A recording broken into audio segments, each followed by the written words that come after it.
మా అమ్మ రోజు మొత్తంలో 6, 7 సార్లు చాయ్ తాగుతది బ్రో. ఎందుకని ఎన్ని సార్లు అడిగినా ఒకటే ఆన్సర్.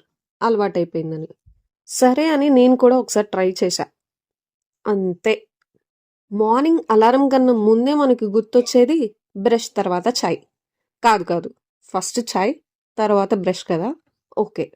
చాయ్ డేట్స్‌కి మూడ్ స్వింగ్స్ అంటే రెండే. చాయ్ ఉందా హ్యాపీ. చాయ్ లేదా డిప్రెషన్. వీళ్ళ లెవెల్ ఆఫ్ ఎడిక్షన్ ఎలా ఉంటదంటే చాయ్ తాగకపోతే రోజే గడవదన్నట్టు. అది లేకపోతే హెడ్‌ఏక్ అంటారు, డిప్రెస్డ్ అంటారు, స్ట్రెస్ అంటారు. నాకొకటి అర్థం కాదు. ఈ చాయ్ అడిక్ట్స్ అందరికి హ్యాండ్‌కొస్తే బ్లడ్ ఒస్తదా? చాయ్ ఒస్తదా?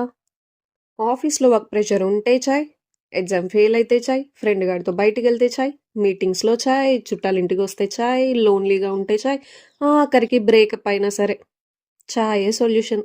మళ్ళీ వీళ్ళు చెప్పే పంచ్ లైన్స్ ఎలా ఉంటాయంటే చాయ్ లేని జీవితం అంటే వైఫై లేని ఫోన్ లాంటిది.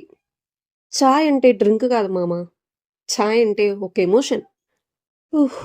మీరు కూడా ఈ వీడియో చూస్తూ ఒక చాయ్ పడితే బాగుండనుకుంటే వెల్కమ్ టు చాయ్ క్లబ్.